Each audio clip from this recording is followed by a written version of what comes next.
आम्ही सारे खवय्ये. आता कुठचा पदार्थ आहे ते विचारूया.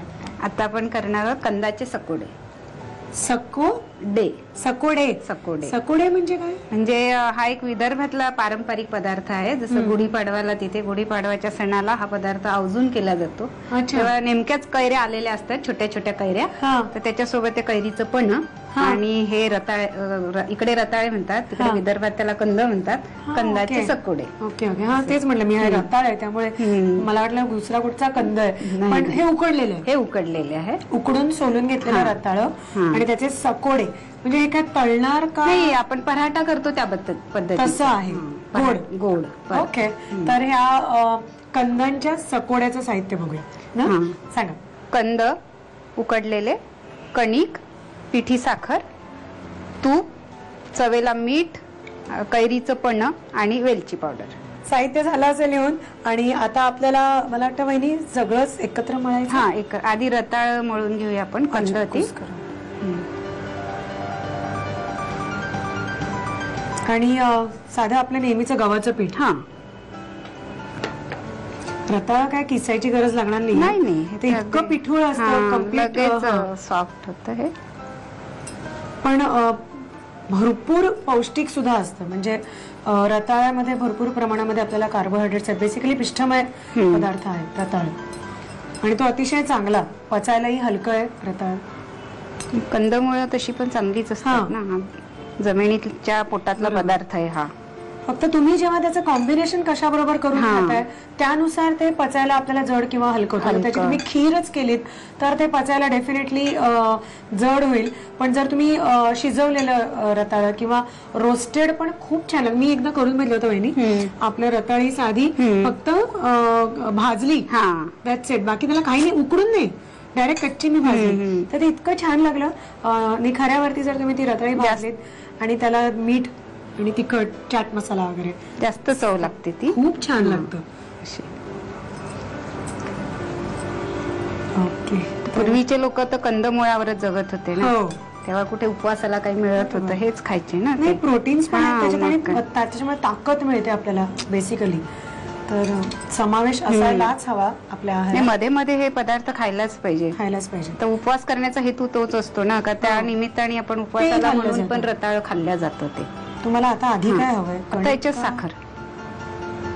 नाही, तुम्ही म्हणताय वहिनी तसं गुढीपाडव्याला हे केलं जातं विदर्भात. पण मग जर आपण हे सगळं केलं नाही तर आता पुढची जी पिढी आहे ती गुढीपाडव्याला हे सगळं कसं करणार? माझा हेतू तोच आहे की आपले संस्कार पुढे चालले पाहिजे. मुलांना त्या सणाची आठवण झाली पाहिजे, त्या पदार्थाची जाणीव पाहिजे की नेमकं हे का करतात. आहे की नाही. थोडी 2 चमचे. हा, बस.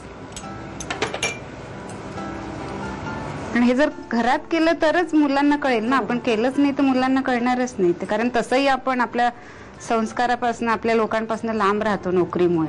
त्याच्यामुळे बरेचसे सण येतात, कधी जातात, कधी कळत नाही. पण हे पदार्थ जर घरात केले की बरोबर आठवण होते की माझ्या मिस्टरांना पोळा हा सण खूप आवडतो, ते बरोबर पुरणपोळीची त्या दिवशी आठवण होते. नाही, पण ते खरं आहे. कारण आपण आता सगळ्या एकत्रित कॉस्मोपॉलिटन संस्कृतीत वाढतो, तर सण मग कधीतरी आपण आपलेही विसरून जातो. त्याच्यासाठी जर हे पदार्थ करत राहिलो आपण तर त्याची आपल्याला आठवण होतेच. म्हणूनच ते खास आम्ही सारे खवय्येमध्ये. नाही, खूप चांगलं करता तुम्ही. आणि बऱ्याचशा म्हणजे ज्या आपल्या संस्कारी डिश आहे, ज्याच्यापासून आपले संस्कार जपले जातात, त्या तुम्ही दाखवतात. मला ते बघून फार आनंद होतोय. झी मराठीची तीच खासियत. तेच. तर आता हे छान एकजीव करून घेऊया. थोडी आता याच्यात वेलची पावडर. वेलची पावडर आणि पन्ह पण आपल्याला थोडं घालायचं. थोडं 2 चमचे पन्ह घालायचं. त्याने त्याला कसं आंबट गोडपणा. हो, आता आंबट गोडपणा येतोय. आणि अजून 1 चमचा घाला. वेलची पावडर पण आता. हो, आणि थोडं मीठ. अच्छा, मीठ पण. गोडाला आपण चवेला. त्याच्याने मिठामुळे गोडवा वाढतो. असे. बस किंचित. तुम्हाला तूप हवंय आता? नाही, आता वेलची आधी. बस. बस. वहिनी म्हणाल्या मगाशी, तुम्हाला आठवत असेल, वेलचीची भरड काढली, म्हणजे साखरेबरोबर दळलेली नाहीये, त्यामुळे ते खाताना असं थोडंसं दाताला मस्त लागतं. आणि त्याचा वास पण छान होतो आणि असतो. आणि थोडी घातली तरी लागते. येस. असं. आता थोडंसं तूप म्हणजे मळून आपण मळून, घेतो तसं तुपाचा हात थोडासा पाहिजे है ना? बस. हा बस, याला जास्त काही लागत नाही. आणि पचायला वगैरे म्हाताऱ्या माणसापासनं छोट्या मुलांपर्यंत चांगलं आहे ते. उत्तम. ठीक आहे, आता पोळी करायची ना? म्हणजे आता याची पोळी करायची आणि थोडं तूप सोडून भाजायची. ओके, त्याची तयारी. आपण जे पीठ घट्ट एकत्र मळून घेतलं होतं तर ते नेहमीप्रमाणे आपण जसं पोळी लाटतो तशी ही साधी त्याची पोळी लाटून घेतली. त्यालाच सकोडे म्हणतात. तर हे आता टाकूया गॅसवरती. आता हे आपण खरपूस असं तव्यावर भाजून घ्या. हे पण टिकत असेल ना वहिनी 2 दिवस? हो, कारण याच्यात पण पाणी नाहीच आहे ना.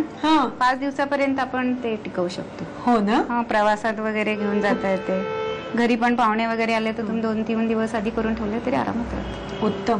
ऍक्च्युली काय होतं, खूपदा असे पाहुणे आले की मधल्या वेळेला काय द्यायचं असा प्रश्न पडतो ना, तेव्हा हे 1-2 पटकन दिलं आणि लगेच होतात.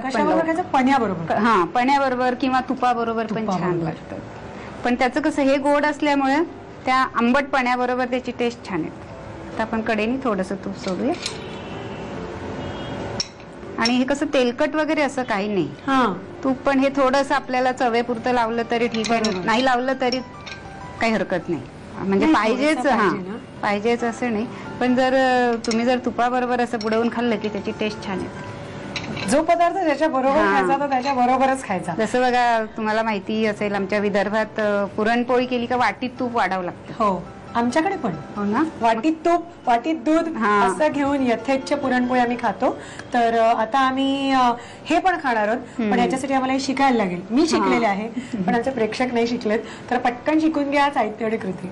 कंदाचे सकोडे बनवण्यासाठी लागणारं साहित्य: उकडलेले कंद, कणिक, पिठी साखर, तूप, मीठ, कैरीचं पन्ह आणि वेलची पावडर.